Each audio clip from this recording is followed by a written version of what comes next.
Something that the Yarra Drug and Health Forum has done for a long, long time in having pre-election meet the candidates, hear what the major parties.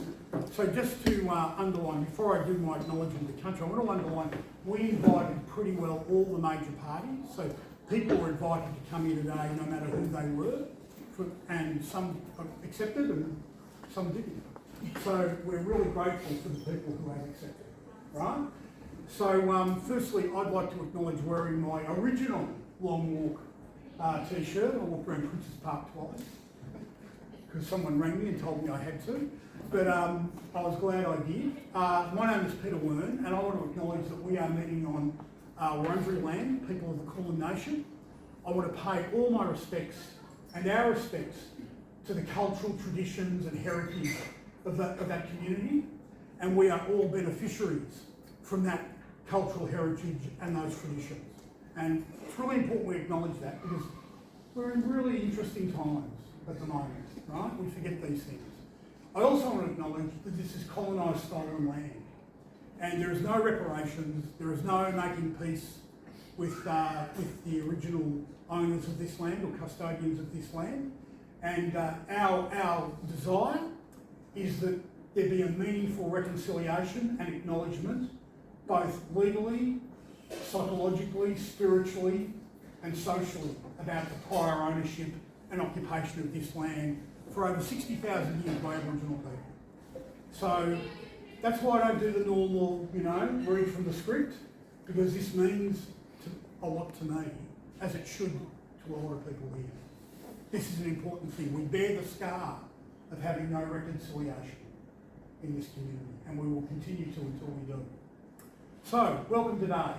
Now, we've got a panel of speakers who I'll introduce in a moment, but because we are so bipartisan, we haven't organised the order of the speakers. We have a cup with their names in it, so no one's getting the benefit. So I might ask, you're a security man, aren't you? You're the closest thing to that'll make it right and proper. Closest thing to come up here. I would like you to pick out a name. Just pick out one sheet. And can you read it to make sure I'm not cheating? Sarah Witty. Sarah Witty will be first. Yeah. Steph Hodgins-May. Steph will be second. Isn't it good the way you sat in order? It's very impressive. And just to make sure your name's really here, Fiona. Oh, Fiona, yeah. Yeah. So Fiona is one of those few people where you only have to say Fiona and not her last name, and you actually know who we're talking about. That's real fun. Or infamy. Yeah, or infamy. So, the way we're going to structure this, we've given each candidate 10 minutes, and we're hoping to have about 30-35 minutes of open questions. It's fair to say, as a preamble, that you've probably not heard much officially from major parties, or pretty well anyone else except Fiona's party, about drug law reform or drugs or treatment or whatever. And that's not to say it's not important, it just doesn't seem to have got the headlines. In fact, I can't think of hearing a major announcement in any of the major party launches about drug and alcohol in any way, shape or form. There's a bit around vaping, and about enforcement and regulation and trying to impact the prevalence of vaping. And there's been a lot at state level about the so-called tobacco wars and the burning of tobacco shops and the impact of organised crime on the sales of tobacco. But drug and alcohol, this is probably the lowest level I've ever experienced in my lifetime of drug and alcohol not being part of the conversation as we lead into a federal election. It's also fair to say that states have a lot of responsibility in this area around jurisdiction, around all sorts of regulatory matters around illicit drugs and licit drugs. I mean, alcohol regulation varies across all states and territories quite dramatically. I mean, you'd be amazed the differences in different places depending on where you live in this country about how things are managed. So, it's with great pleasure, with that preamble, they involved Ms Sarah Witty, candidate for the Australian Labor Party, to come forward. Sarah, let's give her a round of applause.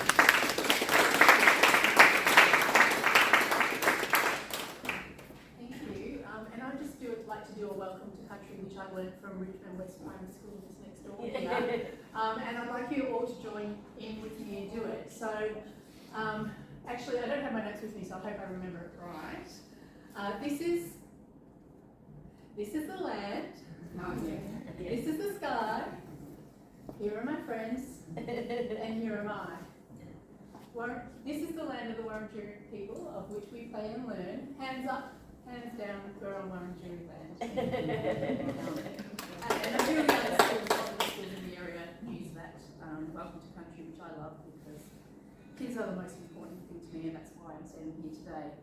I'm Sarah Witty, I'm the Federal Labour candidate for Melbourne, and I believe that every Australian should be given the chance to be the best human, the best person that they can be. Where no one is punished for being vulnerable, where our government is not afraid to lead with compassion.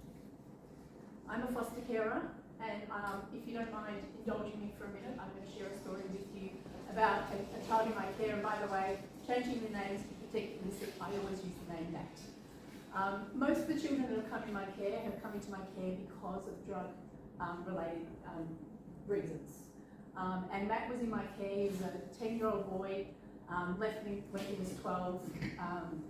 And his dad, to say his relationship with his dad is complicated is an understatement.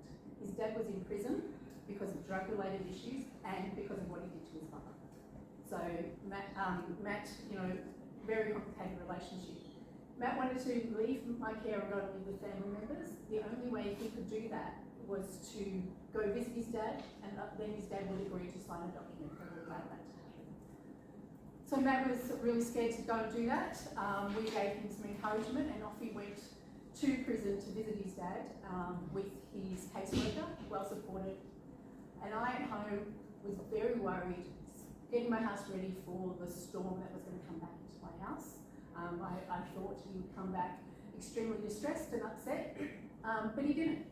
He came back excited and happy, he came back proud, he'd heard some stories about his family, and he started to get that sense of where he belonged again and was really looking forward to the next step. Now Matt, like I said, complicated relationship with his father, but I can tell you that no matter what he thought of his dad, he didn't want his dad to die. No matter what he thought of his dad, he wanted his dad to be better, and that's what I want too. He wanted his dad to get better, and I want that too. Addiction isn't a personal failing. Addiction is a health issue, and it should be treated as a health issue.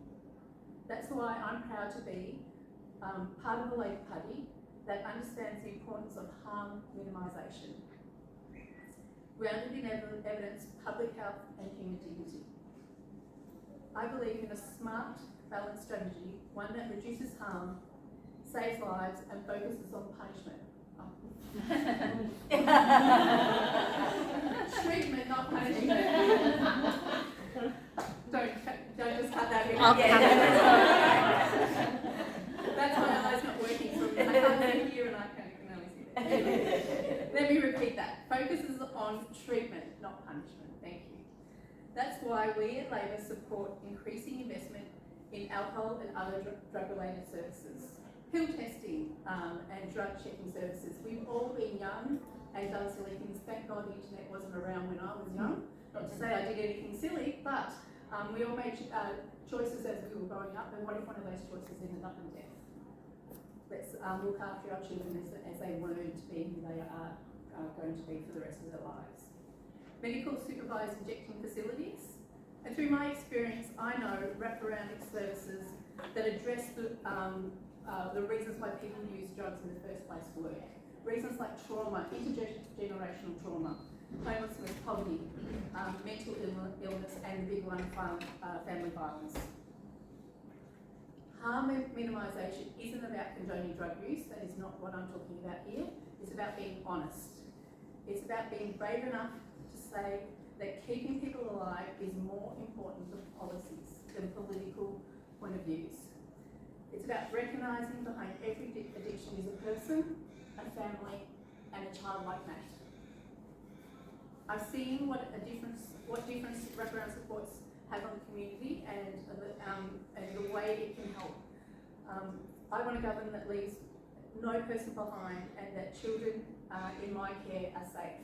I'm going to indulge myself again and share another story. This time it's a story about Sally, again, changing the names, protect the innocence. She was born drug addicted. And if you've ever met a baby that's been born drug addicted, they shake for a very long time, they need to be held. She came into my life at 4 months old and left me at 4 years old. During that time, her parents were going through drug court, which was, if you don't know, you probably do, some experts in the room, it's basically a way of the parents getting themselves clean and allowing the child to come back into their lives. So 4 years we supported, I keep going to say the wrong name, Sally, and her family to get themselves back together. And I'm happy to say that Sally is now living with her father. He got himself sorted. Mum still has some trouble, falls off the wagon every now and then, so doesn't spend as much time with Mum, but she's living a great life with her parents, two people that love her dearly. Would have been a different life with us, but still a fantastic life that she gets to live, and I'm so excited that I get to see her from time to time. At the state level, Labor are making real progress. We've increased funding for drugs and alcohol services. We've restored expert advisory bodies, and we're working at all levels of government to implement support reforms that actually work. This is a policy for me, as you can hear, it's personal. Every child who comes into my home reminds me that the impact of drug addiction ripples outwards, but so does the healing. It ripples in, and when parents are supported, so are their children to live a better life. I want every child and every family to live the best life that they can. I will advocate for a smarter, kinder and a more effective approach to drug policy. Let's build an Australia where we respond to addiction with care, not punishment. I'll repeat that, addiction with care, not punishment, where families get the support they need and where no one is left behind.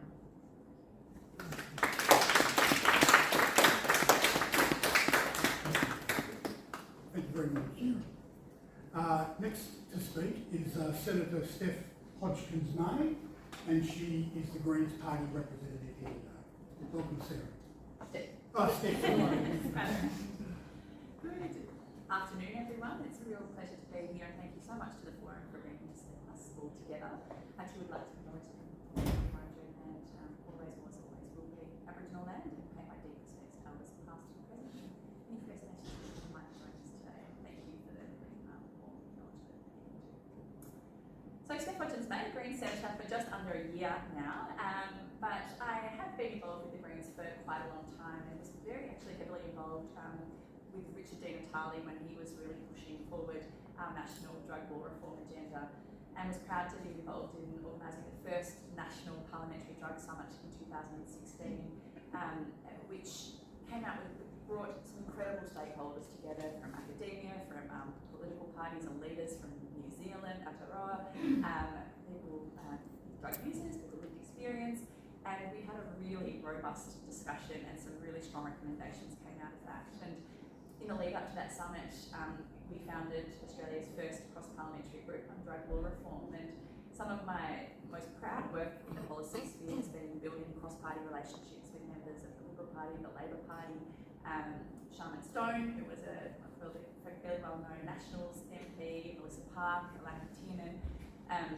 made some really meaningful cross-party progress, and unfortunately I think it has come off the agenda in recent times, but yeah, people like you and organisations like you are really ensuring that we recenter it. So I'm really glad to be here today. And look, the Greens believe that when it comes to your health, your mental well-being, your physical care and your access to the support you need, you shouldn't have to fight for it, you shouldn't have to wait for it, and you shouldn't have to empty your wallet to get it.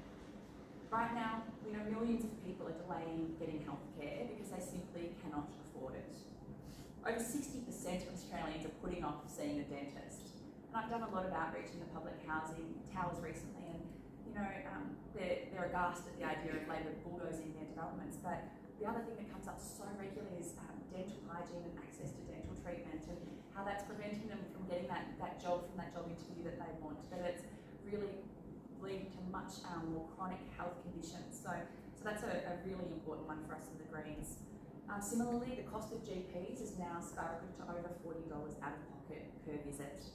And mental health care is harder to access than it has ever been, especially since those subsidies were cut in half. So the 20 mental health treatment sessions during COVID have now been slashed to 10.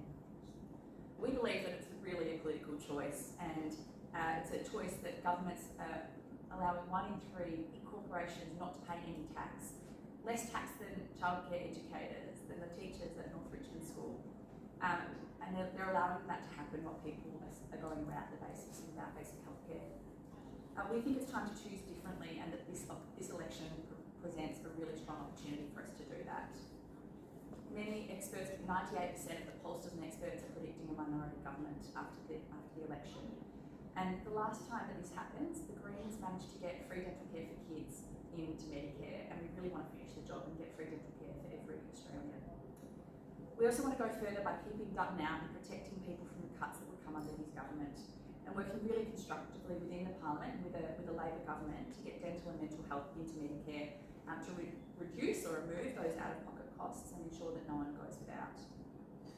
We believe that a fair healthcare system means looking after everybody's health, and that includes, of course, drug and alcohol treatment. Too often in politics, alcohol and other drug use is treated as something to fear, to punish, or to moralise. But we know, all of us know very, very well, that has absolutely failed and it's hurting people. We believe that everyone deserves access to non-judgmental, evidence-based support. Drug and alcohol should be treated as a health issue, not a criminal one. We need to move beyond stigma and trauma and towards connection, care, and common sense. Whether someone's struggling with addiction, experimenting, or simply trying to stay safe, our response should be grounded in compassion, not punishment.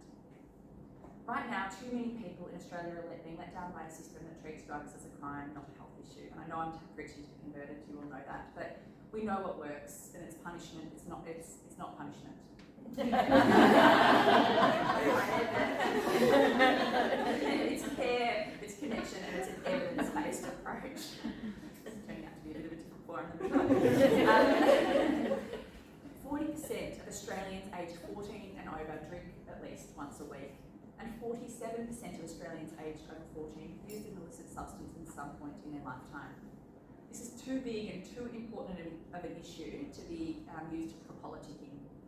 Across Europe, the Americas and New Zealand, drug checking or pill testing is saving lives. Yet here in Australia, we still don't have a nationally coordinated approach. Services exist in ACT, Queensland and soon Victoria, but that leaves most of the country with nothing. We've got a plan to change that, and we want to expand drug checking facilities right across the country with both fixed and mobile sites, including at music festivals. Our plan includes a national agency to coordinate testing and share real-time data to keep people safe. We'll work to deliver the investment needed to roll this out, because everyone deserves access to the facts before they make decisions about what they're taking. We know that drug testing prevents overdoses, reduces harm, and helps to keep people safe. Supported by leading health bodies, and it works. The Greens will also work to provide more supervised injecting facilities nationwide, and I can't wait to do a tour of this facility, and I really want to thank everyone who's involved. Since 2018, the North Richmond Centre has managed thousands of overdoses without a single death. It's saved at least 63 lives, delivered over 127,000 health and support services, and reduced ambulance calls out in public injecting. Experts have called for more supervised injecting facilities to be built around Victoria in order to reduce the demand on the North Richmond facility. A review into this facility identified several other areas that also have high need for a supervised injecting facility. I live in Singapore, and I think that's probably up there. And it's disappointing that the state government has declined to support further services being built. It's imperative that there's strong community consultation and involvement around these facilities, and that they provide wraparound services for everyone attending the site to ensure that clients get the help and support that they need, and to ensure that their experience is successful and effective. These facilities should improve safety for residents by encouraging users not to inject in public. We'll invest over $786 million over a decade to expand these supervised injecting facilities, and another $1.2 billion over the next decade to properly properly resource the completely underfunded alcohol and drug sector so that more people can get care and treatment when they need it. I think I heard that there's not one available rehabilitation bed at the moment in Victoria, which just is absolutely shocking and appalling. Our plan focuses on enhancing access to what we know works. That's evidence-informed, effective, and of course affordable treatments. We want to facilitate treatment service planning and implementation between levels of government and other health services across the system. This is about saving lives, reducing harm, and rebuilding trust in a health system that puts people first. Criminalising drug use has absolutely failed. We must treat this as a health issue, not a moral one. Let's follow the evidence and listen to the experts. Let's build a system that values care over punishment and connection over stigma every single time. If we want better outcomes, we need a better approach. The Greens are ready to lead that change. This election, we're focused on building a system that puts people before profit. One where your health, your whole mental health, your teeth, it all matters. Where we fund what really keeps us safe and well, accessible clinics, fair wages for health workers, and proper investment in the care that saves lives. Thank you.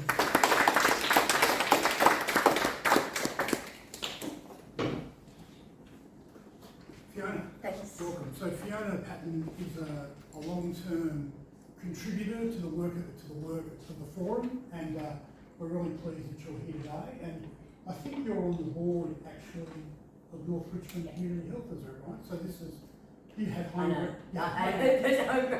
ground advantage.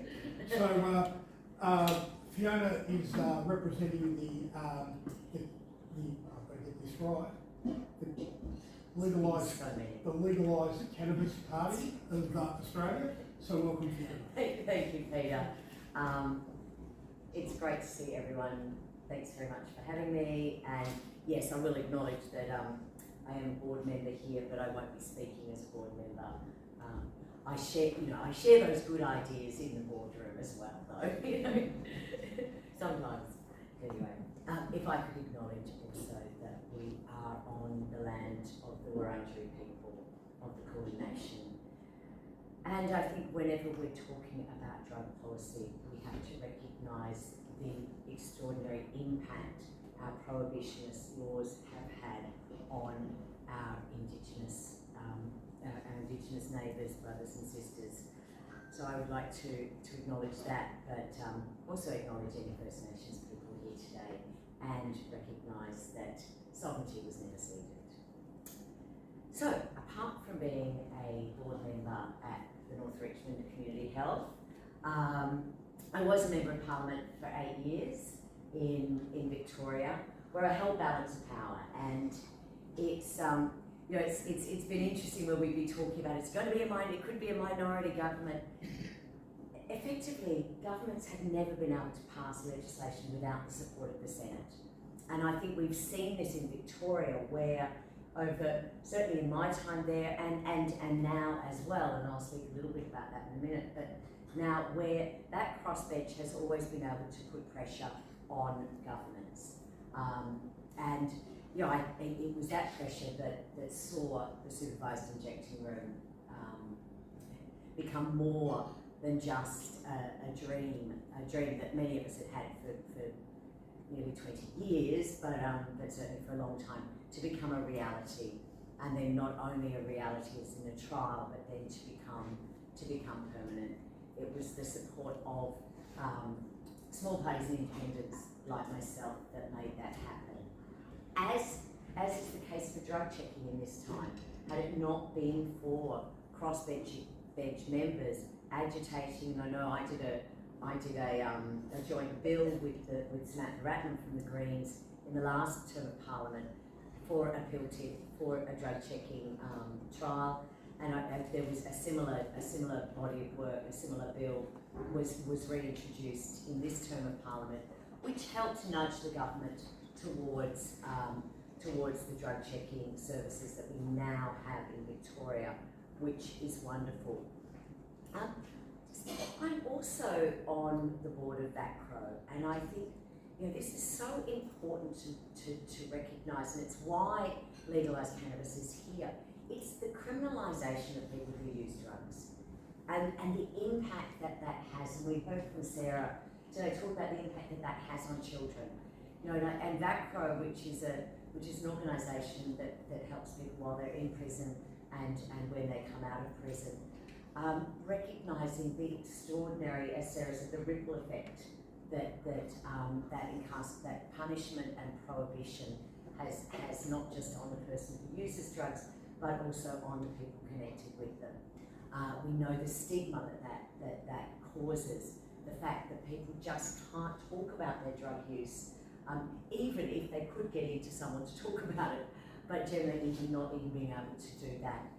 So to me, the prohibition of drug use is right at the top. We have to change that. And obviously, Legalise Cannabis, well, the name's on the tin there, but it's so important.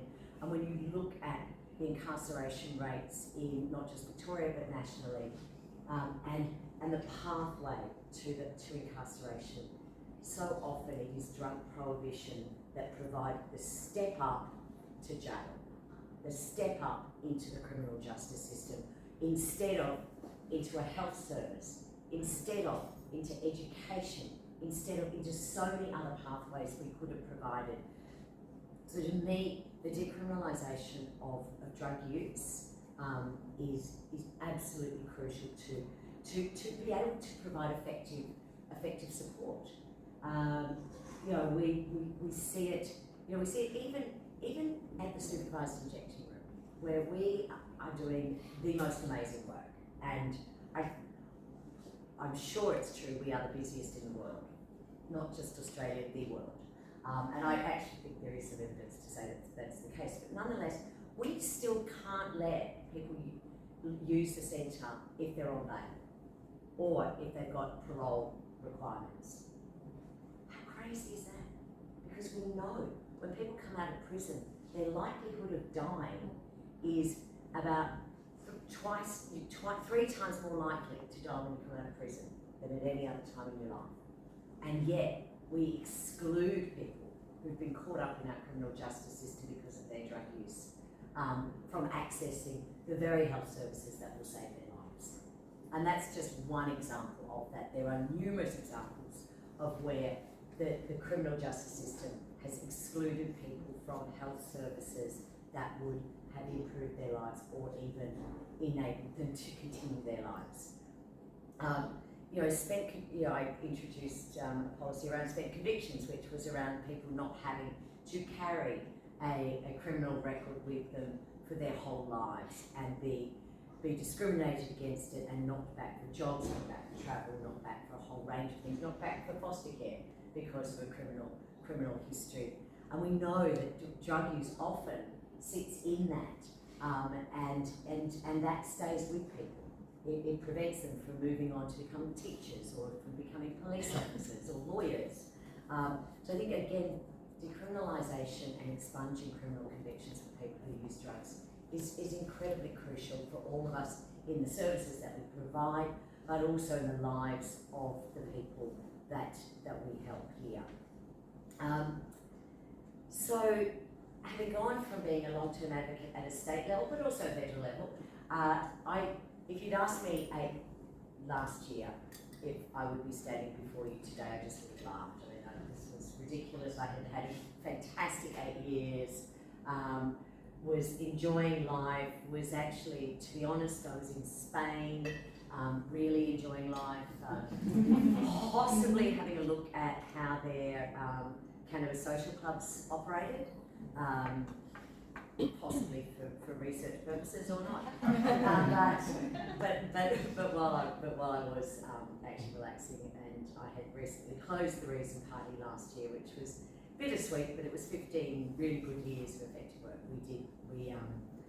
My friends were with the Legalise Cannabis Party, and they twisted my arm, which while I was relaxing in Spain, it was very flexible, really. It didn't do much, but then I looked at the great work that David Eddershank and Rachel Payne have been doing in the Parliament today, and certainly drug checking is part of that, but also starting to look at the stigma around drug use, and initially, in baby steps, looking at that for medicinal cannabis patients. you know, even when you're a cannabis patient, you are still facing extraordinary stigma and discrimination when you have to tell your boss that instead of using opioids or benzodiazepines, you're using medicinal cannabis. And all of a sudden, that rings all of these alarm bells for people, which you just shouldn't. You know, we know that there's actually great evidence for medicinal cannabis to be used in a far wider range of areas than it is being used today. We're seeing a lot of, particularly, well, we're sitting in this place, we're seeing a lot of evidence in jurisdictions where medicinal cannabis is readily available, or cannabis is legal, that opioid overdoses decline and accidental overdoses decline, even opioid use declines. We're seeing it being used to treat substance use. So there's some great work around cannabis, and David and Rachel have been doing great work in this. We've seen the laws change around medicinal cannabis patients and driving, so now they're not automatically going to lose their license. We're seeing now we're seeing a review of all of the workplace drug checking services are now being reviewed to acknowledge that people are using medicinal cannabis. So, if I get elected,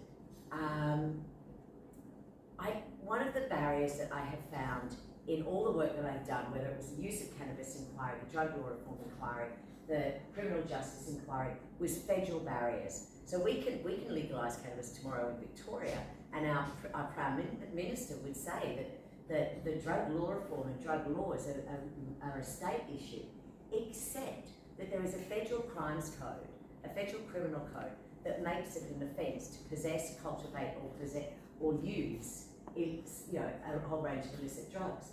So the minute we look at doing something like that, changing the law in Victoria, we are in breach of the Constitution. ACT was threatened with this when the ACT changed their laws, and you'll note there are some very specific spots in the ACT legislation that tries to say, oh, we're still in line with the Federal Act, but we're introducing our own act. So that needs to change. I think a national summit again, 2016. Certainly we've just seen one in New South Wales. I think we really do need something, because we don't need 3 pillars of harm reduction. We need 4. And this needs to be, treatment needs to be in there. And sorry, I must say I shouldn't have just gone off on a whole bunch of tangents, because I have a bunch of stuff to say, which hopefully I'll get to say later, because I don't want to go over time. But there are a whole lot of things that we can do at a federal level to enable better state services and better treatment for people who use drugs, and better treatment and pay for people who work in this sector.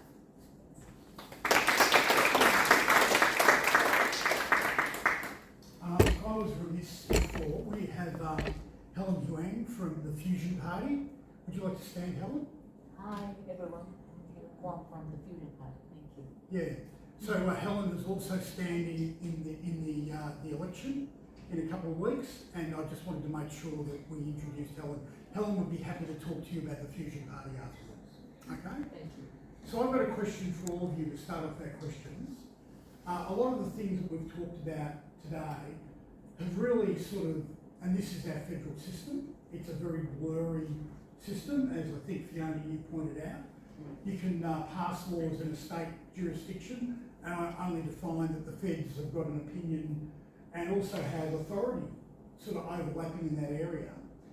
If you guys were elected and your parties are returned or become part of the decision-making process in Canberra, what is the one federal issue that you would tackle around drug policy? What is the one thing?